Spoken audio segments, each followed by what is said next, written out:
హైదరాబాద్ నగరంలోని అత్తాపూర్లో వెలిసిన జర్మంటన్ హాస్పిటల్ అధినేత ప్రముఖ ఆర్థోపెడిక్ సర్జన్ డాక్టర్ మీర్ జావద్ జార్ ఖాన్ వైద్య ప్రపంచంలో సరికొత్త చరిత్ర సృష్టించాడు. సాధారణంగా ఒక అవార్డు అందుకోవడమే గొప్ప అనుకుంటే వరుసగా 3 తెలంగాణ గవర్నర్ల చేతుల మీదుగా పురస్కారాలు అందుకొని అరుదైన ఘనత సాధించాడు. తాజాగా తెలంగాణ గవర్నర్ శివప్రతాప్ శుక్ల చేతుల మీదుగా 2026 హెల్త్ కేర్ ఎక్సలెన్స్ అవార్డును అందుకోవడం ద్వారా తన స్థాయిని మరోసారి చాటి చెప్పాడు. ఆర్థోపెడిక్ సర్జరీ రంగంలో డాక్టర్ మీర్ జావద్ జార్ ఖాన్ ప్రస్థానం ఎంతో స్ఫూర్తిదాయకం. గత 26 సంవత్సరాలుగా వైద్య వృత్తిలో కొనసాగుతూ నిరంతరం రోగుల ప్రాణాలను కాపాడేందుకు కృషి చేస్తున్నాడు.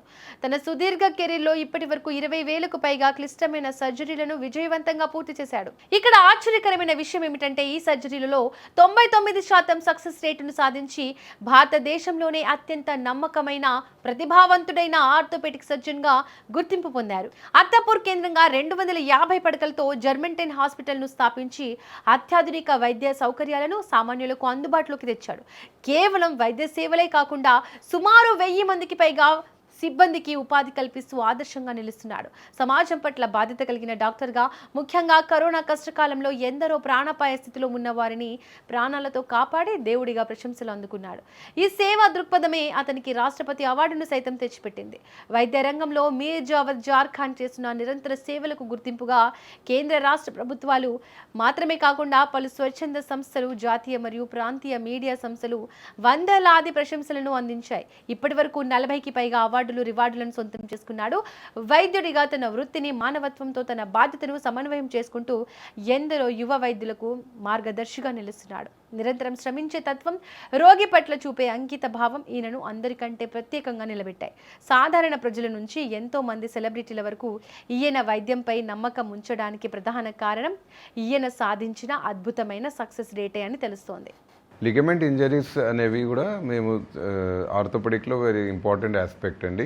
లిగమెంట్ ఇంజరీస్ యూజువల్గా స్పోర్ట్స్ మెన్స్ కానీ ఈవెన్ అదర్ పీపుల్ సడన్గా ట్విస్ట్ అవడం, ఇంజర్ అయితే యాజ్ వెల్ యాజ్ ఆర్థోపెడిక్కి ఒకటేమో ఫ్రాక్చర్ అవుతుంది, బోన్ ఇరగడం.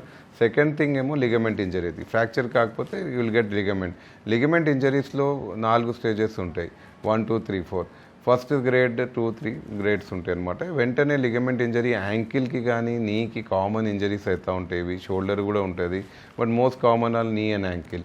నీకి సపోజ్ ఏదైనా లిగమెంట్ ఇంజరీ అయిందంటే వెంటనే వాపు రావడం, ఉబ్బిపోవడం ఇటువంటివి అవుతుంది. సో దీనికి సింపుల్ మెజర్స్ ఇమీడియట్గా మీరు ఏం తీసుకోవాలంటే before you reach the hospital, price అనేది ఒకటి స్మాల్ నిమోనిక్ అనమాట. పీ అంటే ప్రొటెక్షన్. వెంటనే మీకు దగ్గరలో ఏమైనా అవైలబుల్ ఏదైనా స్ప్లింట్, చిన్న చెక్క లాంటిది ఆర్ సంథింగ్ మీకు అందుబాటులో ఉంటే అది మీరు దానికి లైట్గా అప్లై చేయవచ్చు. లింబ్కి ఈవెన్ ఫ్రాక్చర్లో కూడా ఇటువంటివి అప్లై చేయవచ్చు. తర్వాత సెకండ్ థింగ్ అంటే రైస్, పీ తర్వాత ఆర్ అంటే మీరు రెస్ట్, వెంటనే నడవద్దు, కొంచెం రెస్ట్ తీసుకొని మీరు హాస్పిటల్ వెంటనే వరకే దాని మీద వెయిట్ వేయొద్దు ఇంజర్డ్ కాడ. Third is ice. అంటే ice also is a very important. Cold therapy, ఏదైనా లిగమెంట్ కాడ ఉబ్బిపోతే మీరు వెంటనే ఐస్ ప్యాక్, ఇంట్లో అయితే ఐస్ చాలా అందుబాటులో ఉంటుంది, ఐస్ కొంచెం కవర్లో వేసుకొని ఆర్ ఈవెన్ టవల్లో కొంచెం చుట్టేసి మీరు దానికి ఇంజర్డ్ నీ కాడ మీరు పెట్టవచ్చు ice therapy. Second is compression. అంటే మీరు కొంచెం దానికి క్రేప్ బ్యాండేజ్ అంటాము. ఏదైనా బ్యాండేజ్ అనేది ఎక్కువ చాలా టైట్ లేకుండా మినిమం కంప్రెషన్, ఏదైనా బ్లీడింగ్ ఉంటే ఆగిపోతుంది అది. సో ఇది compression C. So PRICE, last E అంటే ఎలివేషన్. ఇప్పుడు మీకు ఏదైనా యాంకిల్ కానీ నీ ఎక్కడ ఇంజర్ అయితే ఆ పార్ట్కి కొంచెం ఎత్తుగా పెట్టుకోవాలి, అంటే బ్లడ్ సర్క్యులేషన్ రివర్స్ అయ్యి వాపు అనేది ఎక్కువ పెరగదనమాట. సో ఇవి సింపుల్ ప్రికాషన్ లిగమెంట్ ఇంజరీస్కి. ఇది పాటించుకొని మీరు లేటర్ ఆన్ మీరు హాస్పిటల్ త్వరలో నియర్ బై హాస్పిటల్కి కన్సల్ట్ కావచ్చు.